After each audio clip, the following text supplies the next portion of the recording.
అందరికీ ఎలా ఉన్నారు? బాగున్నారా? వ్లాగ్ ఈరోజు ఏంటంటే జీడి తోటకి వెళ్ళాము. అది వ్లాగ్ షూట్ తీస్తున్నాము. మా ఆడపడుచు మా అన్నయ్య వచ్చారు, సో అలా వెళ్తున్నాము జీడి తోట కోసం. మా అత్తయ్య వాళ్ళు ముందే వెళ్ళిపోయారు. మేము కొంచెం 3-3:30 ఆ టైంలో బయలుదేరాము. తోట ఎంట్రన్స్లో మామిడి తోట ఉండింది. మామిడి తోటకి మామిడికాయలు కాసినాయి, కానీ తీయకూడదు, తప్పు కదా. ఒకరు చెప్పిన అలా దొంగతనం చేయకూడదు. మనం ఒకసారి దొంగతనం చేస్తే మన దగ్గర ఇంకేదో విధంగా పోతుంది. సో అది రియలైజ్ అవ్వాలి మనం ఎప్పుడైనా. సో అందుకనే దాన్ని వీడియో తీసుకుని వెళ్ళిపోతున్నాను, ఏం తీయలేదు. అలాగే ఎంట్రన్స్ వెళ్ళాము.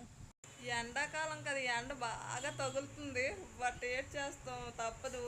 ఈ ఎండాకాలంలో జీడి తోటలు వస్తాయి. జీడి తోటలో వేడికి ఉడకపోసేస్తాం అంతా, అట్లా ఉంటుంది. ఈవినింగ్ టైంలో గాలి వేస్తుంది, బట్ మధ్యాహ్నం మార్నింగ్ టైంలో మాత్రం బాగా ఉక్కపడుతుంది.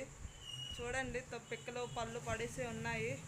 తీస్తారు, ఏరుతారు, కూలోళ్ళని పెట్టేసుకొని ఇంకా ఏరిస్తూ ఉంటారు. అదిగోండి, ఐ థింక్ అది మా తోటని ఎక్కువ ఉన్నాయి. అంటే మార్నింగ్ ఈవినింగ్ మనుషులు తిరగాలంటే కష్టం అవుతుంది. 12 ఎకరాలు అంటే ఇంకా 4 మనుషులు ఎట్లా తిరుగుతారు. అలా బకెట్లు లాంటి ఫిల్ చేసి ఒక దగ్గర పెడతారు. అవి తర్వాత పిక్కలు వేరేగా పళ్ళు వేరేగా సపరేట్ చేసుకోవడమే మా తోట అనేది. ఇంకా పచ్చిపిక్క కూడా ఇంకా స్టార్ట్ అవుతుంది. మాది వెనక వస్తుంది మా తోట ఎప్పుడున్నో, అందుకే అందరూ అయిపోయినా సరే మా తోట అట్లా ఉండిపోతుంది. ఎక్కువ వేస్ట్ అవుతుంది మాకైతే. పళ్ళు చూడండి, అది ఎర్రపండు బాగుంటాయి, బట్ నేను ఎప్పుడు తిన్ను, నాకు నచ్చవు. బికాస్ ఎందుకంటే గొంతుకు దగ్గర వరవరలు ఆడుతాయి. అలా అని నేను ఏర్ను, నాకు రాదు అనుకోకండి, నాకు వస్తుంది, నేను ఏరుతాను పళ్ళు. కానీ వీడియో షూట్ చేస్తున్నాను కాబట్టి కొంచెం తక్కువ. అట్లాగ వీడియో షూట్ చేస్తూ ఏరుతూ ఉన్నాను. నాకు బకెట్ ఇచ్చింది అత్తయ్య, ఆ బకెట్లో ఫిల్ చేస్తున్నాను. పళ్ళన్నీ ఏరేసి ఒక బకెట్స్ అంటే ఎవరు ఏరుతున్నారో వాళ్ళ బకెట్స్ పట్టుకొని తిరుగుతూ ఉంటారు. ఆ బకెట్లు ఫిల్ అయిన తర్వాత వాళ్ళని ఒక దగ్గర పోగేస్తారు. ఆ పోగేసేటప్పుడు పళ్ళు వేరేగా పిక్కలు వేరేగా సెపరేషన్ చేసుకుంటారు. అదే మార్నింగ్ టైంలో అయితే ఆ పిక్కల్ని ఒక పూటల్లో ఎండలో కూడా పెడతారు. బికాజ్ ఎందుకు అంటే మూటలు కట్టేస్తారు కాబట్టి లోన్ బూజు పట్టకుండా ఉండాలి. బూజు పట్టిందంటే పిక్క లోన పోతుంది అని ఎండేస్తారు. ఈవినింగ్ టైంలో ఎన్ని పిక్కలు మాత్రం మళ్ళీ నెక్స్ట్ డే మార్నింగ్ ఎండబెడతారు. డెఫినెట్గా ఎండబెట్టడం అయితే పక్కా పెడతారు. నా దగ్గర బకెట్ లేదని ముందు ఒక దగ్గర పెట్టేసి తర్వాత బకెట్ తెచ్చుకొని అందులో ఫిల్ చేస్తున్నాను. అలా చేస్తున్నాను. అదిగోండి, అలా ఫిల్ చేసినవన్నీ ఒక దగ్గర పోగులాగా వేసుకున్నాము. యాక్చువల్గా అత్తయ్య ఆడపడుచు అవి ఏరుకున్నామన్నారు. నాకు మా అన్నయ్యకి ఆ పళ్ళు పిక్కలు సెపరేషన్ చేసుకోమన్నారు. ఏదైనా ఒకటే పని, కాకపోతే రోజు చేస్తే మెడకే నొప్పి పెట్టేస్తుంది. కూర్చొని వంగొని కిరకిరకరలా ఉంటాయి ఏరాలి. అలా పిక్క పోగేస్తేనే అవుతుంది.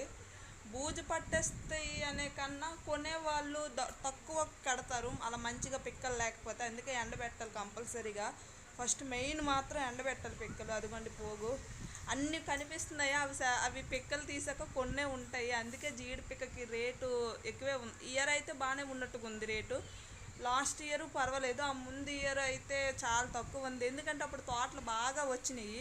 బాగా వచ్చేటప్పుడు రేట్ తగ్గిపోతుంది, తక్కువ కాపు వచ్చేటప్పుడు రేటు బాగుంటుంది. యాక్చువల్గా నాకు తెలిసి తోట కూడా మంచిగా రాలేదనే నా ఫీలింగ్. బికాజ్ ఎందుకంటే ఎక్కువ లేవు. నేను లాస్ట్ ఇయర్ కాకుండా ముందు ఇయర్ వెళ్ళాను, అప్పుడు బాగా వచ్చింది తోట. ఇయర్ అయితే తక్కువే అనిపిస్తుంది. మరి ఏం చేస్తుందో తెలియదు. లాస్ట్ వరకు మనకు కన్ఫర్మేషన్ అనేది రాదు నాకు. అవన్నీ ఎస్టిమేషన్ వేయాలి కదా, వాటికి గుండ ఎంత వేస్తారు, వాటర్ కట్టడానికి కూళ్ళు కట్టడానికి అట్లాగా. అదిగోండి కూర్చొని సెపరేట్ చేస్తున్నాము. వాళ్ళు బకెట్స్ పట్టుకొని వెళ్ళిపోయారు, అందుకే పిక్కల కింద పెడుతున్నాను నేను. అన్నయ్య నేను చిక్కుకుంటున్నాము. అదిగోండి మళ్ళీ వచ్చేస్తారు మా అత్తయ్యలు. వచ్చేసి మా దగ్గర కూర్చున్న, సరేలే కొంచెమే కదా కూర్చొని అని వదిలేస్తాము. మేము చిక్కుకున్నాము. అవి చిక్కేసి ఇంకా అవి చిక్కేసరికి టైం ఆల్మోస్ట్ 5:30 ఇట్లా అయిపోయిందేమో. అదిగోండి పిక్కలు అన్నీ చేస్తే ఆ పిక్కలు ఆ బకెట్ పిక్కలే వచ్చినాయి. ఆ పళ్ళు అనేవి చూడండి అలాగా సెపరేషన్ చేసుకోవాలి. మా మామీకి మంచిగా ఉంది, ఉయ్యాల్లో ఉంది, చెట్టు మొదల్లో కూర్చొని పడుకున్నాడు. అయిపోయింది పిక్కలు చిక్కేయడం వరకు. అయితే మా తోట చిగుర ఏటొడ్డు ఉంది, ఏరు. సో ఆ ఏటొడ్డుకని ఒకసారి అలాగ వెళ్ళి ఒక టర్న్ వేద్దామని వచ్చాము. మా హర్ష అందులో దించేయమంటున్నాడు, ఏడుస్తున్నాడు. అందులో దించేస్తే ఆడుతానని. అదేంటి నాగజిముడు చెట్టు కదా, అంటే డ్రాగన్ ఫ్రూట్ చెట్లో ఉంది, బట్ డ్రాగన్ ఫ్రూట్ కాదు అది. నాగజిముడు, బ్రహ్మజిముడు, డ్రాగన్ ఫ్రూట్ 3 వేరు వేరు కదా ఐ థింక్.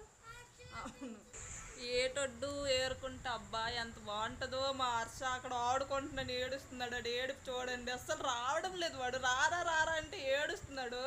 వాళ్ళ నాన్నమ్మ వాడిని బొద్దుగిస్తుంది, నాయనా బాబు అని. అస్సలు వింటారేంటి చిన్నపిల్లలు? సెలవులు వచ్చినాయా ఇంకా అస్సలు వినరు. హోంవర్క్లు రాయరా అంటే టీచర్కి రాసుకోమని చెప్పని అంటున్నాడు నా కొడుకు. రిటర్న్ అయిపోతున్నాము, అప్పటికి 6 అయిపోయింది. మళ్ళీ కూడా మామిడికాయలకి వీడియో తీసాను. ఇంకా లోనికి మామిడి చెట్టు ఉంటుంది, పెద్ద మామిడికాయలు కాస్తాయి. అది లోనికి ఉన్నది ఆ చెట్టు. ఈ చెట్టు వెనక చెట్టు, అది చాలా పెద్ద మామిడికాయలు అవి. మా సైడ్ అయితే ఎక్కువ జొన్న ఎక్కువ వేస్తున్నారు, జొన్న సేను. వరి ఏమో కానీ ఒక మొక్కజొన్నలు ఎక్కువ. అవి తినేవి కాదు నాకు తెలిసి, ఆవుల కోసము. ఫైనల్గా నేను ఇన్స్టాలో స్టేటస్ పెట్టాను ఆ పిక్స్, మళ్ళీ యూట్యూబ్లో పెడుతున్నాను. ప్లీజ్ వీడియో నచ్చితే లైక్ చేయండి, షేర్ చేయండి, సబ్స్క్రైబ్ చేయండి, నన్ను సపోర్ట్ చేయండి ప్లీజ్.